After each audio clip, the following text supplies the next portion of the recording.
Ladies and gentlemen, good morning, Suprabhatam.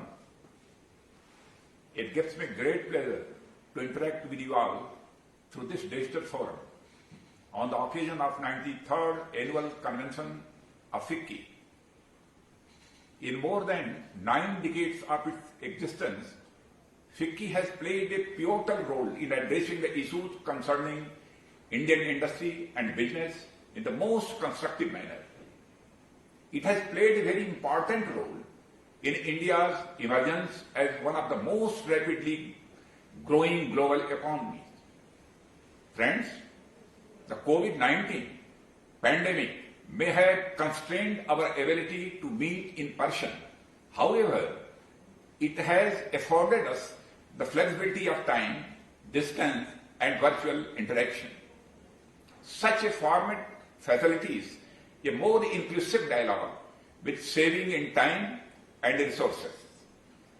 In that sense, this adaptation represents the very essence of converting challenges into opportunities, of transforming distance into proximity, and seeking inspiration from momentary setbacks.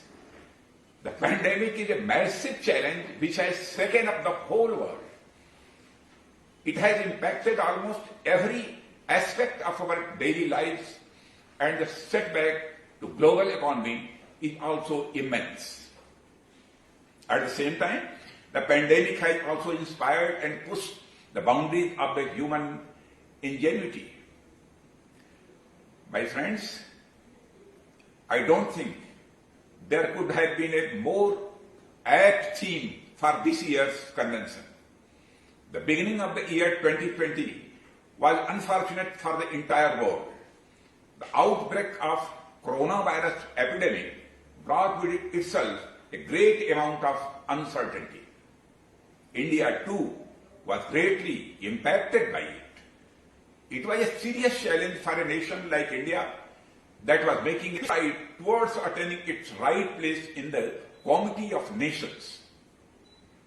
Stopping, halting, or moving back was not an option for us, but human life was the most precious for us. The option was never between to save lives, to save livelihoods. We knew our utmost priority was first to save lives. We knew that at no cost we could risk the lives of millions. Hence, India became one of the first few nations to impose a countrywide lockdown that continued for weeks. We knew it is going to be hard, but we were certain that we would bounce back, and here what we call Inspired India played the most important role. The Inspired India that believes in our innate capacity to find opportunity among adversity. The Inspired India that was not ready to give up. The Inspired India that constitutes of our medical fraternity who made every possible effort to minimize loss of lives.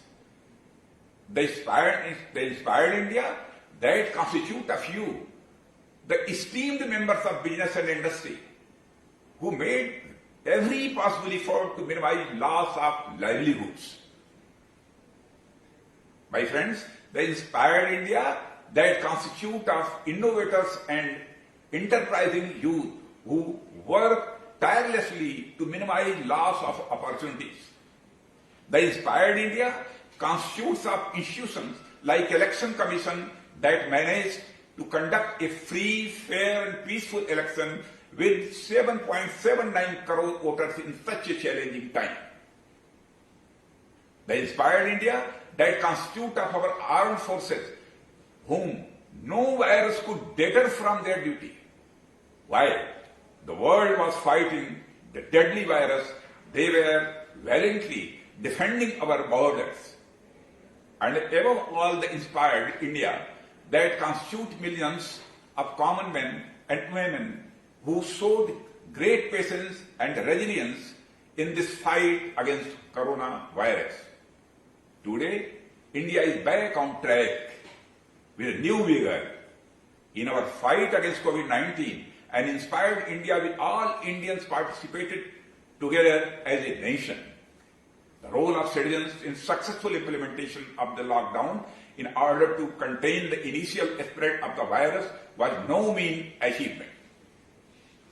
Voluntary organizations came forward to provide food, medicines, and essential supplies in lockdown.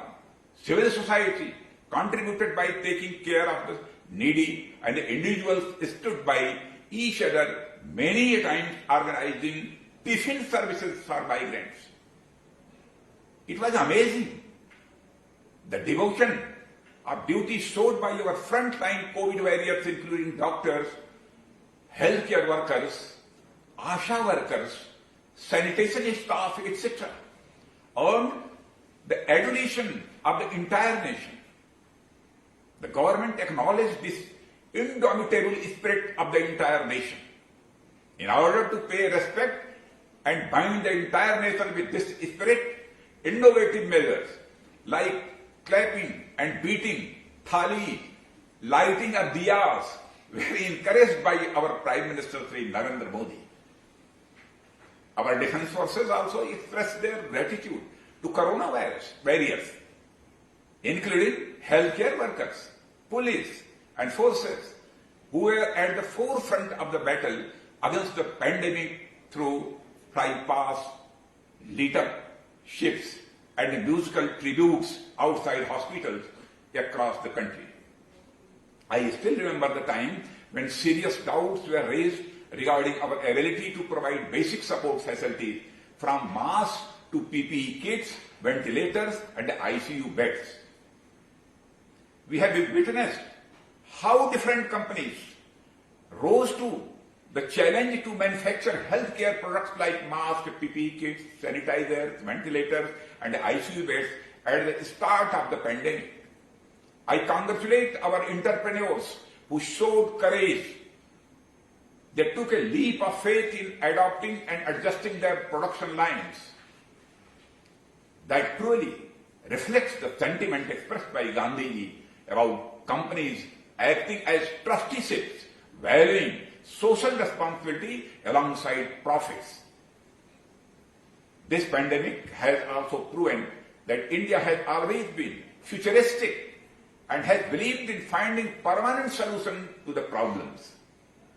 World over, there have been serious and sincere efforts to make a COVID-19 vaccine as early as possible. India too made a quick development in this regard.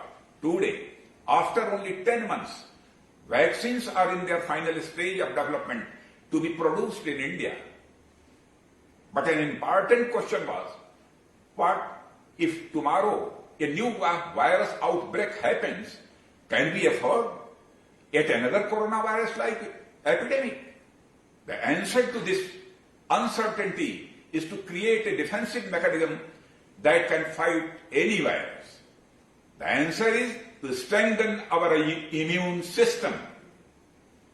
Friends, it is heartening to note that India has walked toe-to-toe with its global peers, helping people across the globe. Besides helping itself to recover from the crisis, this nation also helped many other countries of the world to recover. Whether it is evacuation or supply of medicines or any other kind of help, India is taking everyone along. That is, India has been inspired by itself and has also inspired others to help them get revived.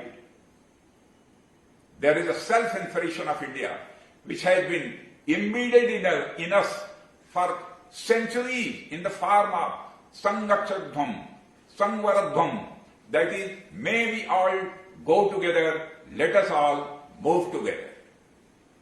Friends, this government is action-driven and believes in tackling the problem head-on. Right from the start, our government has taken various steps to mitigate the adverse impacts of COVID-19 pandemic. The financial packages that the government has released have had wide-ranging and far-reaching impact.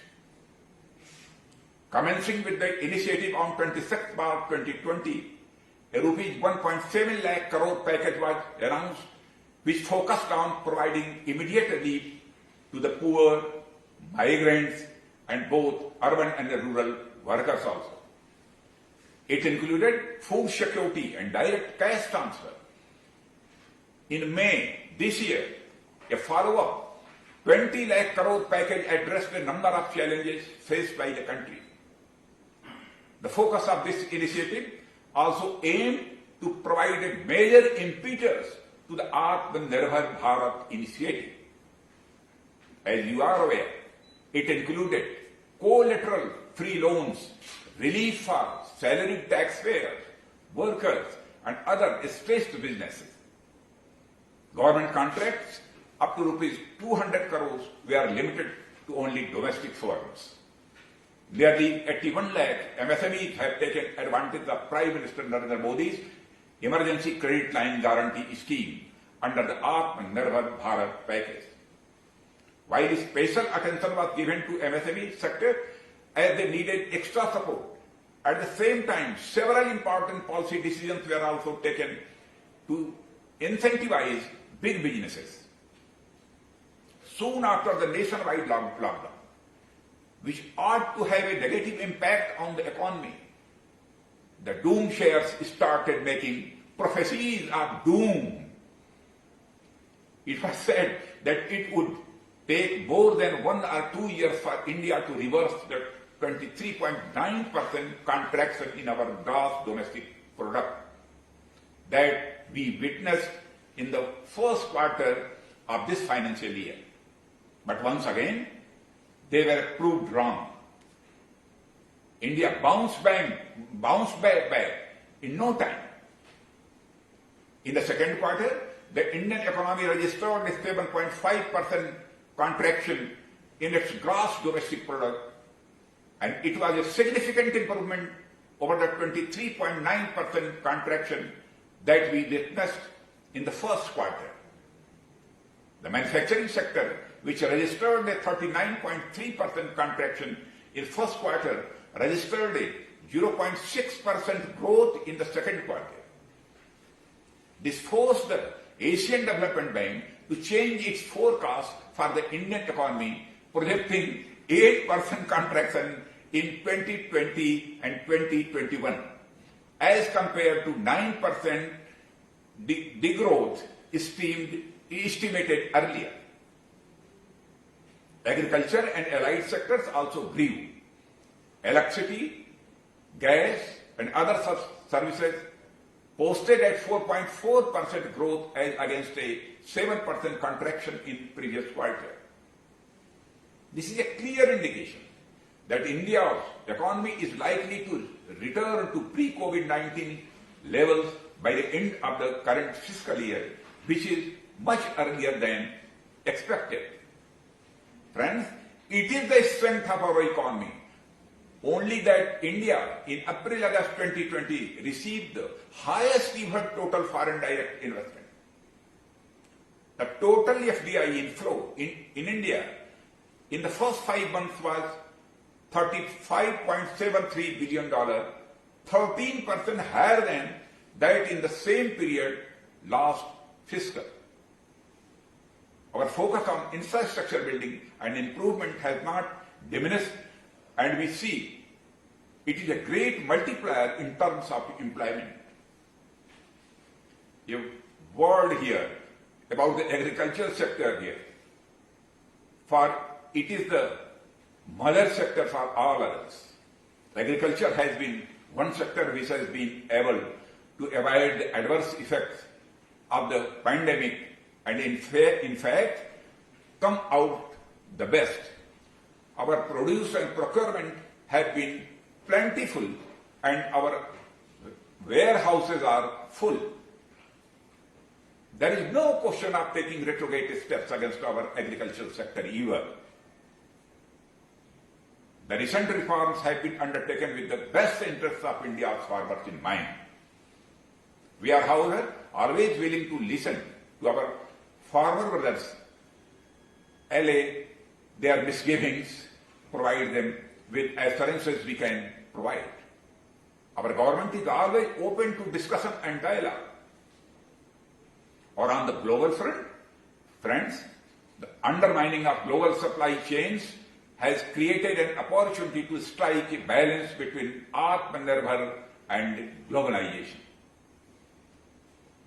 I think the launch of Atmanirbhar Bharat Abhiyan is a watershed moment in the economic history of India. Under the Atmanirbhar Bharat Abhiyan, several policy decisions have been taken that will provide new energy and enthusiasm to industry and business in the country. All of this has been made possible by the help of Inspired India, which is guided and motivated by the bold and decisive leadership of Prime Minister Shri Narendra Modi and timely policy interventions by the government. I firmly believe that in the time of crisis of this scale, it requires a rare leadership to bring people together. While our Prime Minister, not just like the head of the government, but like the head of a family, led the way for all of us. It was leaders from every field who too showed the way. Friends, today we are at the cusp of a major change. The post-corona world is not going to be same. The challenges are going to be big and we will need grit and determination to deal with it. We will need the inspiration to deal with the new world order. We have to strike the right balance in our efforts to stimulate economic growth, prevent supply chain disruptions, and create new resilient supply chains. India is working with countries such as Japan and Australia in the context of resilient supply chains, especially in semiconductors, chips, and so on. India can be a great alternative to others because it offers a full spectrum of capabilities and opportunities to foreign investors and partners. India has the potential to emerge as a hub of manufacturing of healthcare products. Labor cost arbitrage is a dream that can still be chased by global manufacturing companies in India. We should catch the next wave for lowering global manufacturing costs. The Labour Code Bill 2020 is also our commitment to increase ease of doing business. I would urge the business community attending this seminar to look into the ways and means to ensure that India becomes a global manufacturer as soon. We need to take more fulsome advantage of the global shift in outsourcing of manufacturing to Asia. But to do this, we must scale up our skills as well. There are several sectors of the economy which are set to contribute towards our Atmanirbhar Bharat initiative and to the revival of growth. I believe the defense sector would play a significant role. Allow me to take this further and state in no uncertain terms that this is the approach we are trying to bring to the defense sector. It is not a very comforting fact that as one of the largest armed forces of the world, we are so import dependent in critical areas. While we have made some important strides in defense production, a lot more can and must be done.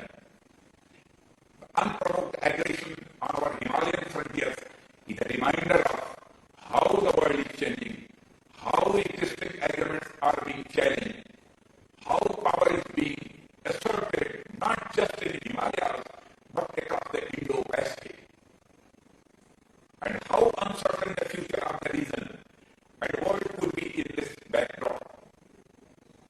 As you are aware, there is a big build-up of armed forces and LAC in Ladakh. In these testing times, our forces have shown exemplary courage and remarkable fortitude. They fought the PLA